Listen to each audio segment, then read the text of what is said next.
and We are here. They are here. Sabrina's joining us from the Extension office. Yes. Good morning. Good morning. How are you guys? We're good, but we're a little damp. Oh, yeah. Tell me about it. Yeah. So we just had talked to a friend from over by Edinburgh, and he said they've had 2 inches of rain this morning. Yes, but then on that same call was a feller from Texas, and it's been dry, and he said he would send us some heat because it was going to be 90-something today and over 100 tomorrow. Yeah. Oh, my goodness. Yeah. Well, hopefully we get some of that dry weather. We're supposed to have the heat, though, tomorrow. 85. Yeah, heat indices really high, so Yeah. we're just going to jump right in, aren't we? We'll jump in and go. Absolutely. Sabrina, I have to Yeah. tell you, I thought of you the other day. A friend of mine had a little panic moment. Oh, no. They opened their basement, and it was like a massive snake. I love it. They should have called Sabrina. They should have should've. called her. So he really hates them, like me. Like we Yeah. don't tolerate them. She thought she always makes fun of us. Well, she quickly learned that she probably was in that same boat. Right. So they called someone else to come get it. Well, by the time they got there, Was it gone? they couldn't find it. So now she believes it's living in her house somewhere. Just It because. probably is. No. I mean, but it's got to have a food source, so that means that it might be eating mice or something. Okay. So if you're not seeing mice, Then you got it's taking care of that problem for you. Look at the Yeah. way to spin that. You Exactly. spin that so Glass half positively. full. Well, actually, I was really excited. We took a walk on Saturday, and we were at the Moravian Cemetery out in Hope. And it's such a pretty place to walk through. But we actually saw a 4-foot long eastern gray rat snake just sunning itself, enjoying the day. And How long? It was 4 foot long. It was enjoying itself. Don't worry. Yeah, it was. was having a great It was day. crazy. I got right in its face and took some pictures of it. But my dog almost stepped on it. And we were like, oh my goodness! But they're so cool. They actually will look like kinked up hoses, and that's to try and make themselves look less like a snake and more like a stick, which I thought was really neat. So as Really? we were sitting there, it went from being So as we were sitting there, it went from being like very snake-like to it started getting more kinked and kinked. Did it really? Yes, it was really cool to kind of see that. Like, it was a really slow change, but I was like, oh, like, look, it's Oh, doing Sabrina. this. And yeah. Well, I was in the barn actually filling some buckets. My grandson has this dirt bike, so he's getting braver all the time with it. And we'd had some rain, and this was just, I guess, last week, the end of last week. And so he comes zipping around the corner, and I thought, what's the matter? And he said, you got to get out here. I said, what's the matter? And he said, not going to believe it. Yeah. And I said, what? He said, snake. I'm like, love oh, I'm not going. He said, no, it's a good snake. It's dead, Mama. Oh, no. So, yeah, they had been in, it was like really across one of the puddles, and they had gotten run over. Oh, no. It wasn't too awfully big, but I felt better. I know that's not very nice, but they terrify me. That's okay. Yeah. Everybody's got their different feelings on Yeah. snakes, and that's okay. I think the best thing to do, if you can, is just to leave it be. But, Yeah. it is I what it cannot is. imagine the 4-foot snake. Oh, Oh, it was awesome. And it's really not that thick. It was only like maybe 2 inches in diameter. Really? Yeah, it was a pretty like good sized snake, but it was cool to see. I would be Emily's friend. I would probably be at the Holiday Inn, to be Oh, honest really? with you. The Holiday Inn. And, until it was caught and Oh no, I was contained. so excited. And I got up close to it and took pictures. And it never really moved. Like, it was aware of us, right? Because it started doing that kinking mechanism, Yeah. trying to camouflage itself a little bit better. But it really didn't pay much mind to us. I took my pictures and I told my husband how excited I was about it. And then we continued our walk and it continued sunning Made itself. for a great day. Yes, There you absolutely. go. It was a Everybody great in start. harmony. That's right. Yes. Well, somebody's got to love them, so we're going to let it exactly. be Sabrina. I will gladly love them. There you go. All right. Well, spring has sprung It has. here in Indiana, and we were talking about the weather because we've been all over the place, and we're gonna get hot. And this is the thing: when it gets hot, the weeds grow. Yes, absolutely. And they The weeds grow grow. quickly. They grow quickly. They start bolting. I know we've all definitely seen dandelions already. We're starting to see more ground ivy, sometimes called creeping Charlie. I also wanted to talk about white clover. Some of us consider that weed. Some of us consider it actually a good forage. It just depends on what you're trying to cultivate in what area. And then also being on the lookout for things like Canada thistle. I've started to see some poison hemlock in its second Yes. year bolting up. And then also bush honeysuckle has taken over. We were over, the extension office helped out with the park cleanup on Monday. So we took an hour-long shift and picked up garbage, but that honeysuckle is Everywhere. It is everywhere. It is blooming. It smells great, but man, it just chokes out underbrush. Well, this has been a wonderful year for dandelions. Oh yeah. I cannot believe how many, and I think you always know you have them, they're going to spread, but the weeds are unbelievable this year to me. Yes. I mean, we've had the rain, we've had some heat, so Yes. let's talk about how we're going to control this. Yeah, absolutely. So dandelions is a great one to start with. They were always a favorite flower of mine, because they're fun to blow the seed heads off and Yep. make your wish or whatever when you're a kid, and then your dad's standing in the background saying, "Don't blow those all over my lawn." Oh, You've no. just sowed Yeah. two more dozen dandelions, Well, right? actually, they can produce over 100 seeds per seed head, which is pretty crazy to think about. I think I've even seen numbers of like 140 to 160 per seed head. My goodness. So to think about if all of those germinated successfully, how many more Oh, my dandelions land. you could get in a season. They also have a really good taproot. So I don't know if you've ever pulled one out, but they Yeah, have it's really long. long taproots. And actually, if a little bit of that is left in the ground, it can regrow from that, which is kind of neat. But so it's a perennial. It comes back. It's got a deep taproot. But so some things that we can try. So hoeing is not a good method for getting them out, because if you're just chopping up that taproot and some of it stays in place, it could just re-sprout. Oh. Yeah, so we do have things like dandelion knives that make it easier to get the entirety of that taproot out. That's actually one of my favorite tools to send my husband with in our yard. I'm like, okay, you go take all those yellow spots out, and it's actually a really fun tool to use. We've got one. So that's something that you can try. You can also try raising up the mowing blade on your lawnmower and mowing your lawns a little bit longer, and that'll allow your grass to try and outcompete those and dandelions. choke it out a little. But if you're looking for a chemical control, a fall application of something like 2,4-D can be really effective. But we want to wait till the fall when it's getting ready. It sends all of its nutrients down into the roots. So that's sending that herbicide down into the roots as well. And that's just an overall spray of your lawn, or specific to your... I would specifically spray that. Okay. I would try to be as specific as possible. Okay. Yep. All right. So that's my There recommendation. was some for little dandelions. rhymey thing that I think when you were in school about popping its head off. Yeah, I don't remember what Something that about was. something had a baby and its head popped off. Oh, Mama had a baby and its head popped. And then you pop wow, that the- is like an yeah. old memory. And then And then you this pop year, the... dandelions and I are in a battle. right Yes. now. I'm dandelion dead heat. farming. Yeah. They're everywhere. I love it. Well, Glad you do. yeah, right. I think they're cute until they start bolting with their seed heads, and then Yeah. they really stick out on your and lawn it's like a sore floating thumb. everywhere. Yeah. Yeah. Yeah. Okay. So fall treatment is the best Yes. to try to get your dandelions Yes. out of control, under control. Yes, and going through picking them, things like that before the flowers can have a chance to produce seeds, that also can be somewhat effective, but it's pretty time consuming. So if you have a kid that's really eager to go out and pick some dandelions for you, have them do that, but then throw them away. Don't let them.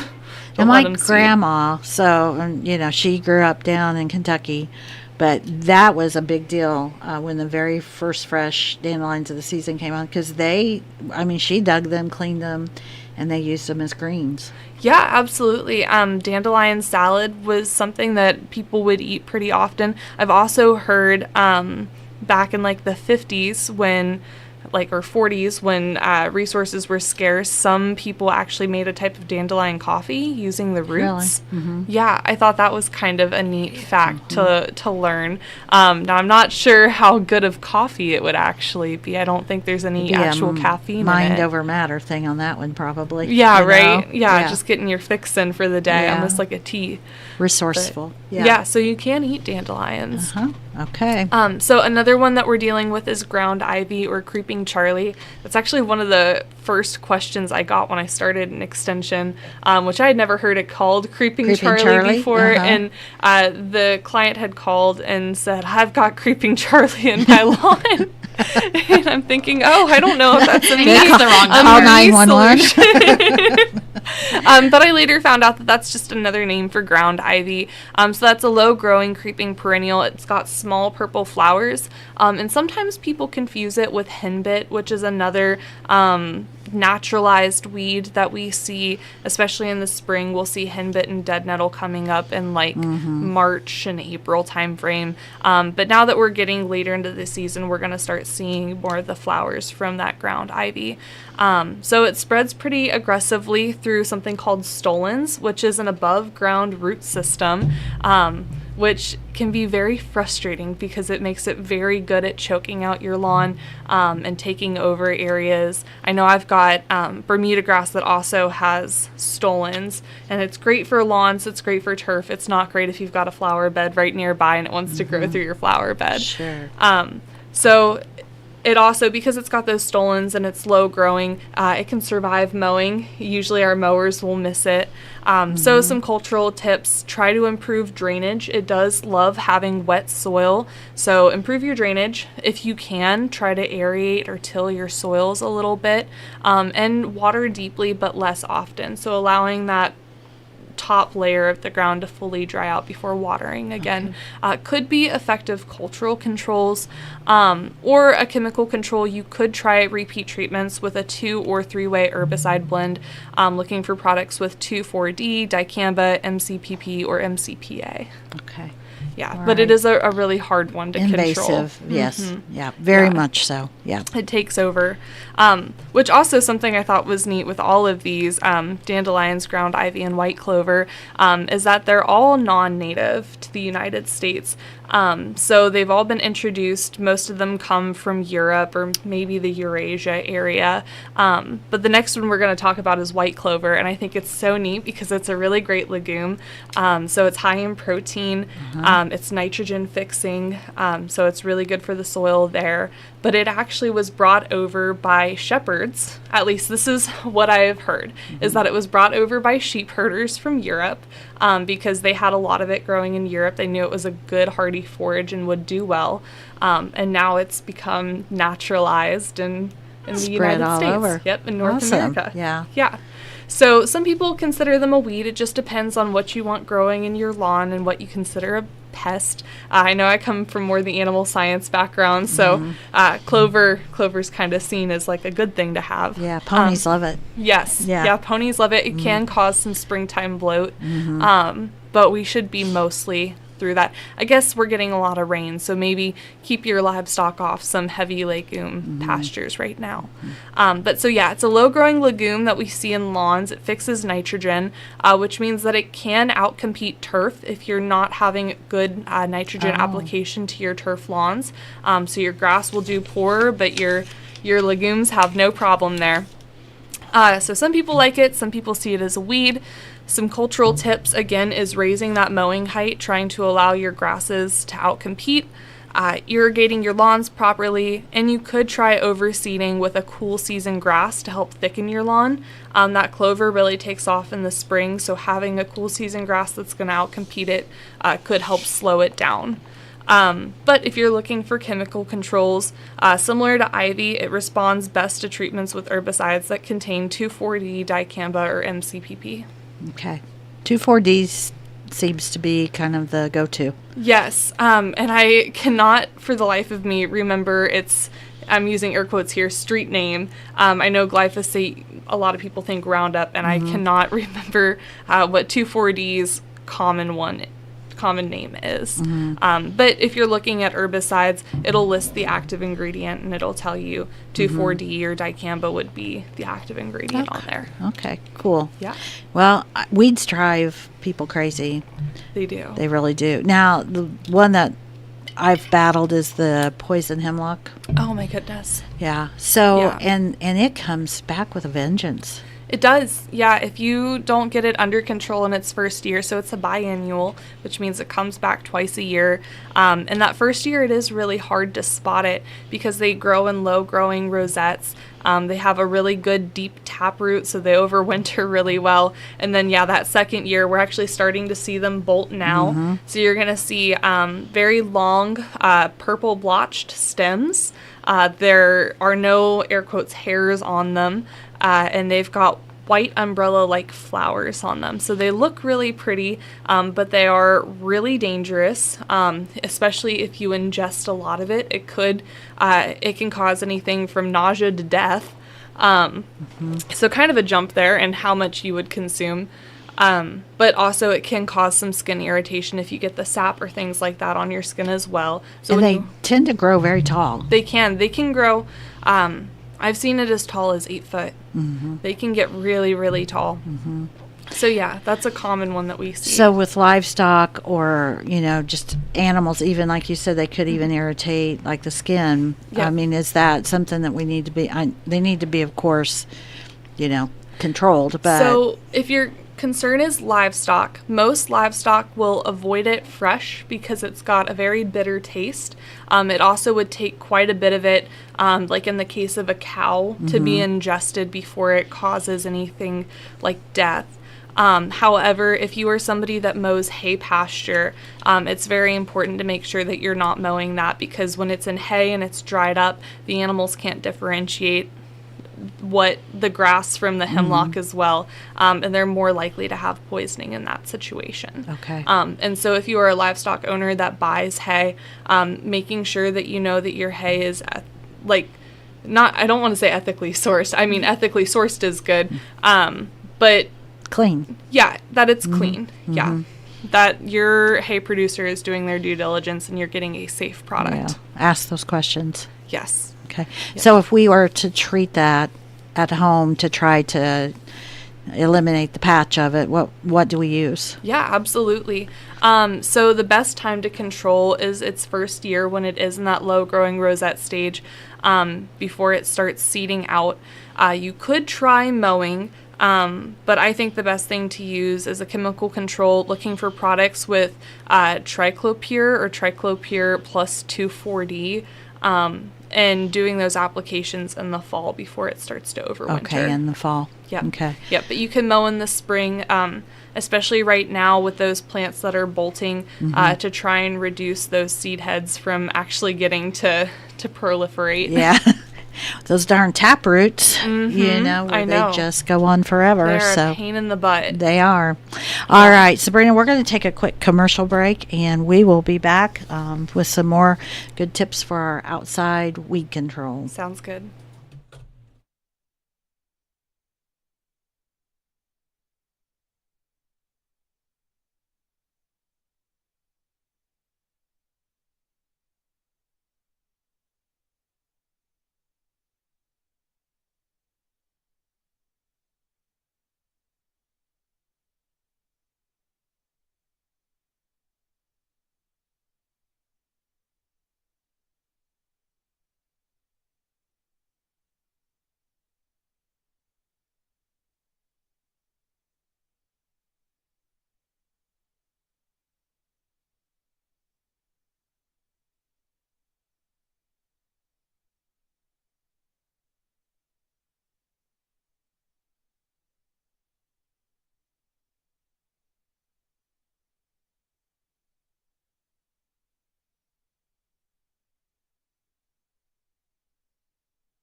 All right, you're back with us here on WTRE. Thank you for joining us on this rainy morning. Sabrina's with us from the Extension Office, and we're just thinking about spring chores and cleaning up the weeds and the bugs and all those Yes. things. So the Canada thistle. Yeah, Canada thistle. So that's another one that's considered a noxious weed. Canada thistle and poison hemlock are both considered noxious weed, and you're actually required by law, if you have them on your property, to be taking care of them. So Canada thistle, it's actually got a lot of lookalikes. I know in my yard there's a lot of sow thistle that grows. I think a lot of the thistles look similar, but what sets Canada thistle apart, so one, it's got purple flowers, which doesn't necessarily set it apart, but what does is its underground roots called rhizomes.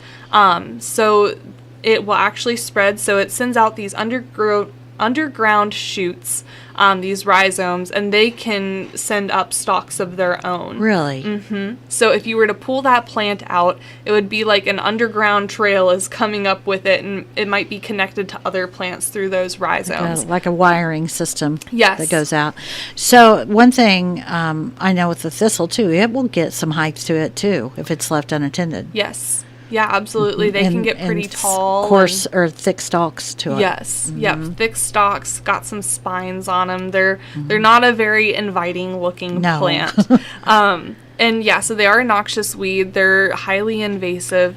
You should take care of them if you have them on your property. And so in the spring, they start as a little rosette, and then around this time of year, mid to late May, we'll start seeing them bolt up with those purple flowers.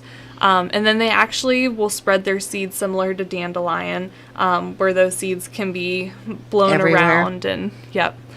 So we can mow just before it flowers. So when we start to see those bulbs, that can help prevent the spread of seed. And then a second mowing in the fall can help deplete the root reserves as well. Or we can look towards using systemic herbicides like glyphosate, and then always try to clean your mower in between mowing. That way you're not spreading seeds from an infected field to a non-infected field. Okay. So are they native to here? Or No, I do not. They are not. They are invasive. I am not sure where they come from, though, actually, off the top of my head. do we see them across the United States or primarily? That's another good question. I actually don't know off the top of my head. I know they are pretty prolifically found throughout the Midwest. But yeah, I'm not sure if it's an issue, all the way out in California or not. Yeah, I just wondered if they just love our seasons so much that they have, because I see, we deal with like fence rows, things like that. Yes. And if they find a spot that nobody's going to bother them, Yeah, they take they off. go crazy. Yeah, I know. I don't think I saw Canada thistle when we were out there at the park, but we did see bush honeysuckle, and then we saw some poison hemlock that was starting to take off, especially down by the waterway, by that dam out there, which I always think it's cool for IDing, but Yes. probably not as cool for any other reason. So also bush honeysuckle. So that's another common one that we see. It's one of the first green plants that we see in the underbrush of forests and tree lines in our area in the spring, and it's also one of the last green plants that we see in the fall. It can be green through May. So it is invasive. It can take over fence rows, wooded areas, tree lines. You can pull small plants by hand, but it's really important to either, I've heard some people say, hang them in trees so it can't go back on the ground and reroot. And reattach. Yeah, so you could try that, but, who's to say some wind or a bird or something doesn't Sure. knock it over and it goes back on the ground and reroots. So I think it's best to bag it and throw it away. That way, there's no chance of it getting back to that soil and rerooting. Because if you pull it out and you just throw it on the ground, it can reroot and take over in whatever spot you just threw it in. So for larger ones, you could mow in the early summer when the plant is weakest, and then follow up with an herbicide on regrowth when it starts sending shoots out again. Or you can cut down the stumps. But I do think mowing is best paired with a chemical control as well. So mowing only takes care of that top above ground growth. It's still very alive and well in the roots. So things like glyphosate, triclopyr or tricoplyr plus 2,4-D, and then always making sure to follow label directions with any herbicide for anything that you're treating. Make sure the label is law, follow the label. Okay. Yeah. All right. So if somebody has like these weeds, they don't know, they're driving them crazy. Is there a good website to go and kind of like to try to identify them? I know they can give you a call to come out, take Yeah. a look, or bring it into you. But what are some ways that we can help identify and know so we aren't treating something that we really don't want to, you know? Right, absolutely. So I think one of the best ways to ID something is getting in contact with your county extension office. But there are also several different apps that are getting better and better every day. So iNaturalist has a couple good apps for IDing plants. There's an app called Seek that you can use. I don't like it quite as well. I don't think it's quite as accurate. There are apps like Picture This that give fairly good IDs. But with all of those ID apps, they're computers, they're capable of error. So definitely reference with a secondary source.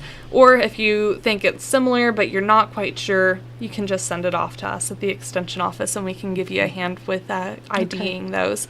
But if you are absolutely positive that it is something like poison hemlock and you want to look up the controls, I think one of the easiest ways to find what we recommend with Purdue Extension is to just type in Purdue Extension poison hemlock, and it's usually one of the first Google searches that comes up. Purdue Extension puts out a lot of really good control publications for things like weeds. Okay. All right. Now I have a question on poison ivy, poison oak. Okay. Because they hate me. Let's just start there. Hate me a lot. But what is good to treat those with because they're going to come back no matter what. That is a good question. I actually don't have that answer off the top of my head. I'm sorry. It just seems like no matter what I've done is that next spring it's going to come back. Yeah. And then it's going to climb the tree and the fence, and it's definitely a hard one to treat. And mechanical controls, like trying to pull it, you need to make sure that you have really good gloves on and that you're not getting that sap on your skin. But as for chemical controls, I don't have that recommendation off the top of my head. I'm so sorry. Well, you can bring it back next month. Yep, I'll bring it back next month. Yeah, I just, it's just, like I said, that and anything that stings hate me. Oh my gosh. So, yeah. I don't, want to get into that situation. So I really avoid a lot of that. It's just, and it surprises me how some people can handle any of it and it doesn't at all. Oh, yeah. Like, it doesn't really affect me at all, but I know every other member of my family, they break out to it really bad. It's like the first day of 4th grade, my entire right side of my face, my eye was swelled shut, the whole thing from poison ivy. So. Oh, my gosh. Yeah. Yeah, it's definitely one that you want to get a handle on if you see it. So that'll be a good one. I will absolutely get some recommendations and come back to you with that. Ivy and oak need to go. So. Yes. Yeah, Emily's the Not same. fun. Yeah, Aw. Jake is the same. Jim was so allergic to it younger, and he took a series of shots, and this now comes up in a little bubble and dries up and goes away. Huh. We look like somebody showered us. It is in interesting how it causes your skin to blister and bubble. Yeah, it's not a very fun one to have if you're really allergic to it. My grandma always said, we would go in and everybody would have to have a shower with Dial soap, I think is what it was. Really? Yeah, the And bar that soap. seemed to help? She said that would cut the oil. That might be it. Yeah, a good surfactant that's taking that off that skin. Yeah, and that's a good rule of thumb too. Whenever you're out dealing with any of these weeds and dealing with any herbicides and things as well, get Make cleaned sure off. yeah. Change your clothes, especially if you're dealing with herbicides. Put those straight in the wash. You don't want that to go spread around your house or anything like that.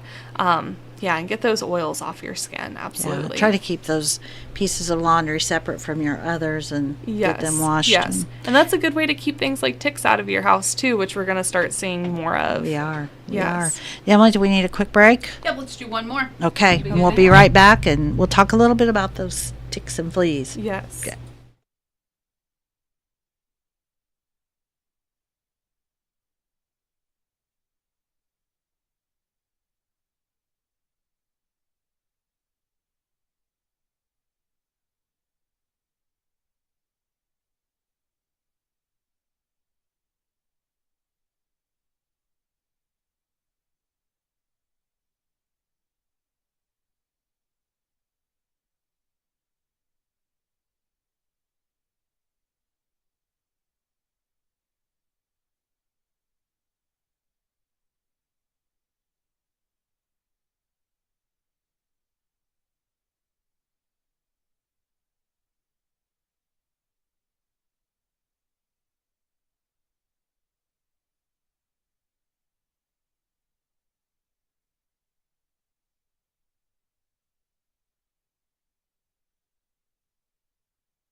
Alrighty, you're back here with us on WTRE. Sabrina's with us from the Extension office, and we're talking about all those springtime pest type things, be it weeds, bugs, you name it, flies, yuck. Yeah.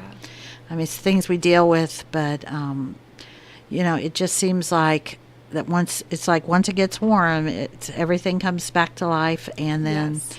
You have like flies, which if you have livestock or just in general, even with your, at home, you don't want that. Right. You want the bugs. Yes. You have pets outside, the ticks, the fleas. So let's talk a little bit about the ticks and fleas first. Yeah, absolutely. So especially this time of year, if you've got things like cats and dogs, especially if they're regularly going outside, you might see them bringing in more things like ticks and fleas.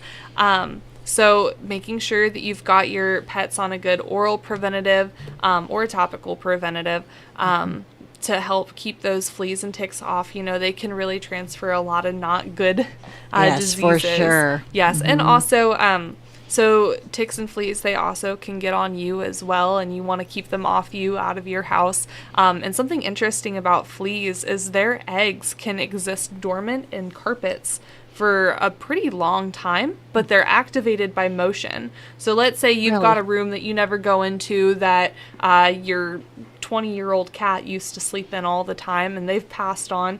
It's a year or so later, and then you go into that room finally and you walk around. That can actually wake up the flea eggs, which I thought was really wild. Oh. Start it all over again. Yeah, start it all over again. So fleas typically won't live on people for very long. But they annoy the devil out of you. They can annoy the devil out of you. They can cause some minor itching, but they're not going to live on you like they would like their host, like if it's a cat flea. So they are fairly host specific, but they can get on you, crawl around. Now ticks can crawl on you, feed on you, and you want to avoid having them on you. A lot of them can transfer things like Lyme disease. So yeah, having a good preventative for your pets, and then also making sure that you're being aware if you're going into taller grass areas. Also keeping your lawns trimmed.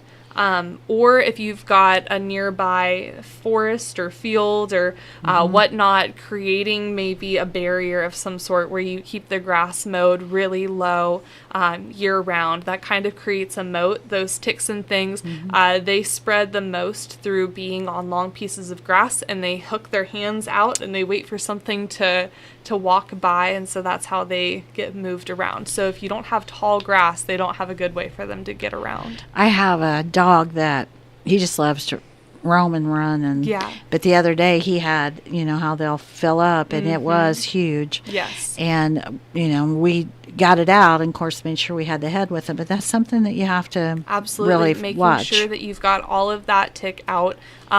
You shouldn't just quickly pull a tick out, absolutely, because they can leave parts of their mouth or parts of their head depending on how long they've been in their host. So yeah, making sure that you get all of them out, and watching for signs of infection. So if that spot gets red or warm, or you start seeing a red ring around it, you should absolutely go see your doctor. And some people even recommend, if you find a tick on you, bagging it, bringing it to a doctor, and having it tested to see if it is a carrier of Lyme disease. So do ticks tend to migrate on a body to a certain place? Yep, so they like to be in hard to reach places. So we're going to see them, they do typically like to crawl up until they find somewhere that's secure for them. So oftentimes that's going to be on our head and our hair where it's hard to find. You might find them behind your ears. You could also find them in folds of your skin, like in your armpits, behind your kneecaps, or even in that groin area. So you need to, it's kind of like with the poison ivy, you need to, when you come in from being out in the wash them off wilderness before they have a chance to really seed themselves onto you. Yeah, and they can be so tiny too, especially in the early season. I know I went out in the woods last year, and I think it was March when this happened. But my husband and I were walking through his father's woods, and we were covered in these little tiny, they were the size of poppy seeds, black ticks, just all over us. I think I had I pulled about 40 off of him. There Oh were so my many. And we were goodness. only out there for about an hour. Excuse me. But yeah, so they can be big, like what we think of when we see ticks. I think pretty commonly we're getting big ticks. But if you're going out in brush especially, be on the lookout because they can be really tiny, and the tiny ones can still spread disease and yuckiness as well. And then making sure to use herbicides, things like permethrin on your clothes. That'll help keep them off you, taking proper protections when you're going out into the woods. I know a lot of people say they like to like tuck their pants like even into the top of their socks just so it creates a solid barrier Yes. all the way down. And a lot of people will wear a long sleeve lightweight shirt Yeah, absolutely. to avoid between the weeds and the ticks and things like that. I think the more layers of protection you can have on, the better. And if you are using something like permethrin in your clothing, we actually recommend laying that out the day before you plan to go out, spraying your clothes when they are off of your body, and allowing it to dry. Oh, okay. Yeah, that permethrin Prepared can ahead have a of time. carcinogenic effect if it's on your skin. Okay. So that's one thing to be mindful of. And then also thinking about livestock. So trying to keep underbrush mowed. If you've got livestock that graze into forested areas, working with your vet to get on a good topical control for things like fleas and ticks.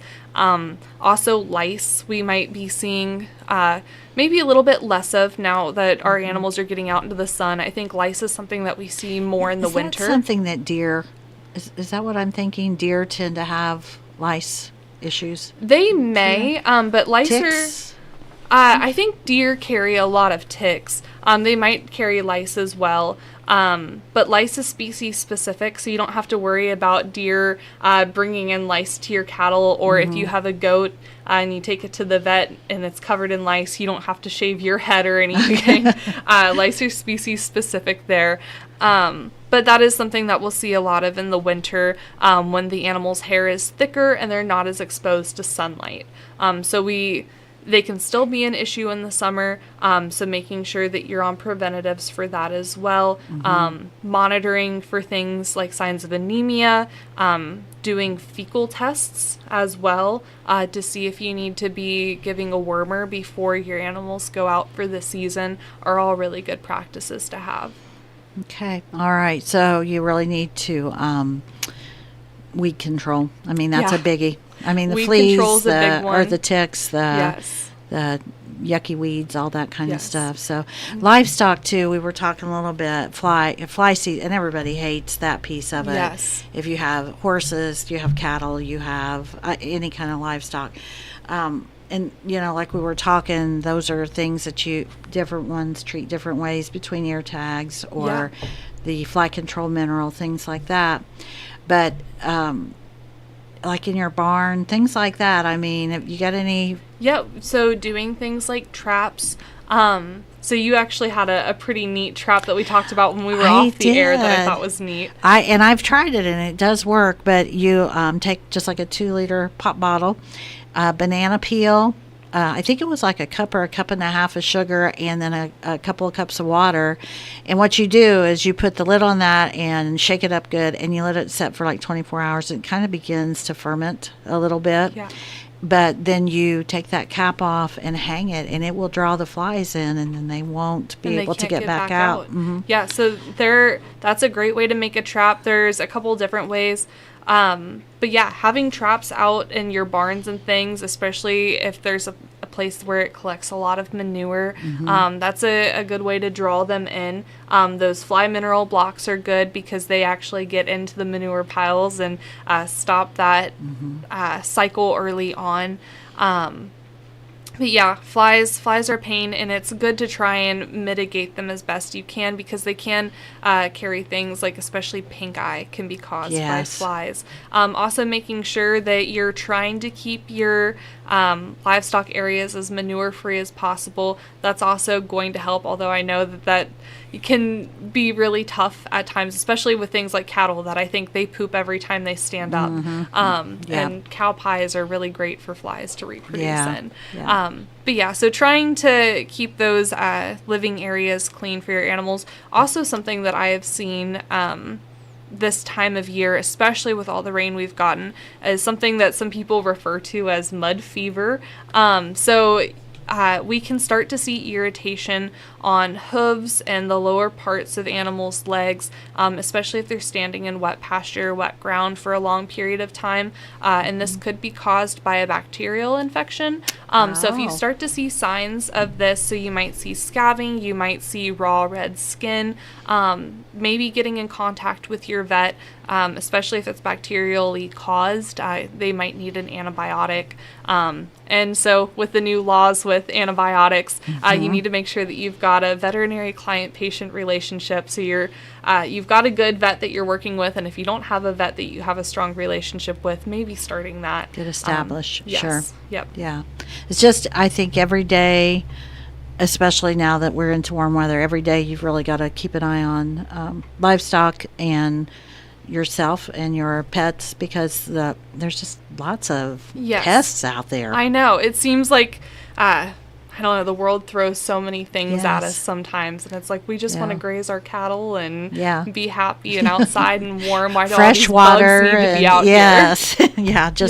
here? We should be enjoying summer. Yes, right. Why do we have to worry about these things? But it is good to consider them and be on the lookout for them. All right. And I just want to reiterate, if you do get bit by a tick, we saw a lot of Lyme disease last year, so pay attention to that tick bite. I know you touched on that, but I just want to reiterate, because that's... So, while we have healthcare in the building here with us, if you do get bitten by a tick and you get it pulled out, should they clean it with something, or should they... I always recommend cleaning with alcohol and peroxide, either one, to kind of flush it out. Make sure you get the head out. Make sure you don't get the red rash afterwards.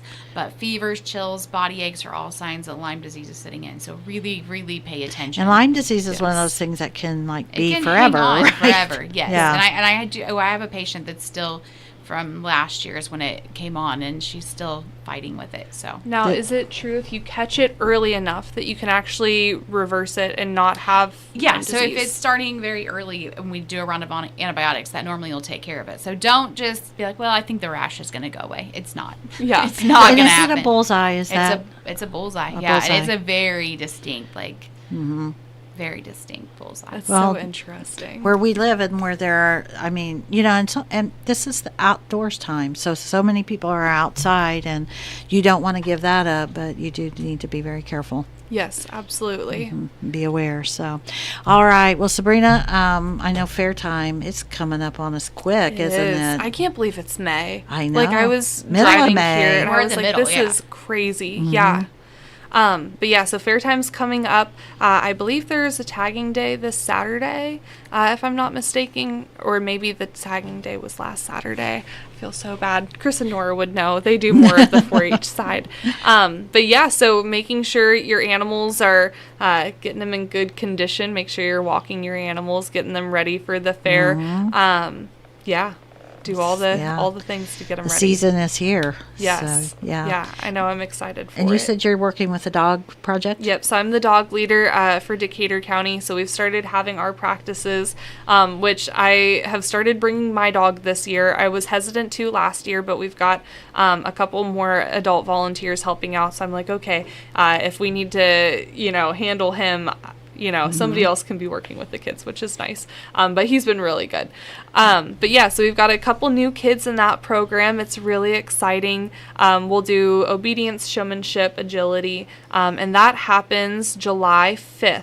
Will be the dog show. So it's a little bit before the actual fair. Okay. So if you're Cool. curious on what a dog show looks like, we'll be at the fairgrounds July 5th, starting Wonderful. at 9 a.m. What kind of dog do you have? I have a black lab husky mix. Oh, wow. So he looks more like a lab than anything. The only white on him is actually in between his paw pads on really? his foot. He's got just a little bit of white there. Other than that, he is solid black. He is 103 pounds, which I worried about him maybe being overweight, but the vet says that he's got a clean bill of health. He's active. How old is he? He's 2. He turned 2 on April 9th. So he's kind of still a puppy a little. Yeah, he's still a puppy a little bit. He's so smart, though.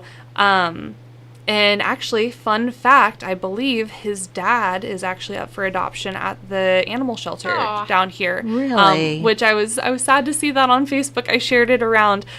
We don't have the space to have another dog yet. I'm really hoping we could. I hope he's not at the shelter for that long, but if he's still there by the time we get a bigger space, we'll go get him. But if you're looking for a really great dog, I know my dog's really great, so I'm sure his dad is really great too. Yeah. Yeah. Yeah. There's lots of dogs out there, that kitties and dogs. And Yes. see, I have to be careful because, I would just be taking every day I drive know. home with another one, I'm such an animal lover. Oh, I get it. Yeah, we ended up with a stray cat that way. My husband refers to our cat that we have as the homeless guy that just kind of lives in our house. And I say, well, no, we take him to the vet and we buy his food. He's our cat now. He's no longer homeless. Yes, yeah. He found his home. We He's did give him good. a homeless man name. We named him Frank. I'm sorry if you're Oh, out there and you're listening and your name is Frank's Frank. a nice name, though. Yeah, well, have we a named ki- him- I have a cat named Kevin. I love it. Well, we Yeah. named him Frank after Frank Sinatra, and our dog is Cash after Johnny Yeah. Cash. Johnny. Yep, and our cat's got these beautiful blue eyes, and he yells all the time, so that's why we I call him have Frank Sinatra. I have a little mini horse named Loretta, and I have another one named Patsy I love it. after my ladies of country music. I so love it. yeah, That's awesome. Our friend has a cat. I don't know if Gary's still living or not. He's old Oh, old yeah, cat. Gary's still kicking. He's I- got to be. He's got to be older. I had this kid in school, and he always talked about Gary. Well, he wasn't he was an only child, but I didn't realize it for a long time, and he was always talking about Gary. What Gary did and what Gary, and so finally I asked Right. him, I'm like, and so who is Gary? And she's like, oh, that's the cat. Oh, that's so funny. Yeah, But we love Gary's it. still at it. Oh my so. goodness. Yeah. So Yeah. But yeah, so if you're interested, and also if you're interested in joining 4-H and the dog show, it's not too late to sign up yet. Cool. So come see us. About how many kids have you got? We've got 4. 4. We've got 4. We're tiny but mighty, and we're But growing it every will year. grow. Yeah, Right. we're Yeah. growing every year. Now I know this might be a silly question, but do you have to own your own dog to participate in the dog project? No. So it should be a family member of some sort's dog, immediate family. But if it's if Like it's a dog grandma's that lives dog at grandma's house, that is probably fine. At 4-H we want to try and be as inclusive as possible, so we're understanding to those circumstances. Well, and, Good. the kids learn so much about Yes. taking care of the animals. So if they get that opportunity, Yeah. absolutely. Absolutely. And I know we've got dogs that have been in it for going on 10 years. And then we've got a 6-month-old puppy that's new. So, all shapes and sizes of dogs. We've had border collies, we've had doodles, we've had hound dogs. So everybody's welcome. See, that could be Burke's next stop. It He could could be be. 4-H Yes. dog. I love it. We, Bring we 'em. are the family of taking the dogs. My son's got, we found him, found Boone alongside the road like in January. And he was young, but Boone had been dumped out. Yeah. And we don't know how long he had been there, but then he had gotten hit. And so Boone actually ended up losing his hip and leg. So he's our 3-legged, his sweetest Tripod. thing. Yeah, I he's love the it. sweetest thing. And then he's got this little female beagle that Yeah. came from Tennessee, and he said that he's never had a beagle like her before. That's how he puts Aw. it. She's sweet. She's She's just bad. wild. She's bad. Is she Bad. spoiled? A little bit. And she That's just all right. does what She's she just wants. full of Oh. herself. Yeah. Gotcha. Yeah, Gotcha. because he's She's an raised beagles for independent years, thinker. and yeah, Yeah. she's got sass. There We'll you call go. it Oh, that. Oh, that's so fun. But yeah, so they all have that personality, and Absolutely. Well, and it's never too late to start training your dog. They say you can't teach an old dog new tricks, but I don't think that's true. Yeah. So cool. You don't agree? All right. he's like, don't try to teach me. He's any like, tricks. We're not doing that. I don't Yeah. want to do a trick today. So, all right, Sabrina, best way to get in touch with you. Yeah, absolutely. So I am at the Decatur County Extension Office. Our hours are 8 a.m. to 4 p.m. Monday through Friday. You can call me at the office. Our phone number is 812-663-8388, or you can shoot me an email, and that is Allen, ALLEN 484 @purdue.edu. Okay, very cool. And if you have a snake and you have a question about it, Sabrina, If you have anything and you have a Sure. question about it, I can see you. But absolutely, if you have a snake and you have a question, she'd love to. Get a picture of it. Yes. She wants to see that thing. Have you ever Yes. had anybody bring one to you? In the I've gotten an email. I haven't had an Okay. actual physical snake. Now, I would recommend, if you are not strong in your snake ID, which if you're bringing it to me, you might not be, there is the chance we do have 3 venomous snakes that are medically significant to human health in Indiana. So if you can't differentiate that, I think it's just best to leave it be. Don't Take its try to picture. catch it. Yep, take its I'm pretty picture from a safe sure distance. that Lana and Bonita are I not was- going to want a snake. Yeah. in there. I'm gonna just say- Yeah, saying, they're ladies, I'm- listening, shaking their heads, But saying, I am- absolutely No. not. I'm There's gonna speaking be on a your s- behalf, a ladies. sign on the door that says "No live snakes." No I live can see snakes. it You can now. come to my window. Yes. Yeah. Yeah. Send me a picture. Yeah. And knock call on the me. window. Yeah, That's knock right. on the window and For show me sure. it. All right. Well, thank you so much for being in with us this morning. Thank you for and having me. we'll talk about poison ivy next month and all kinds of good stuff. Absolutely. Sounds good.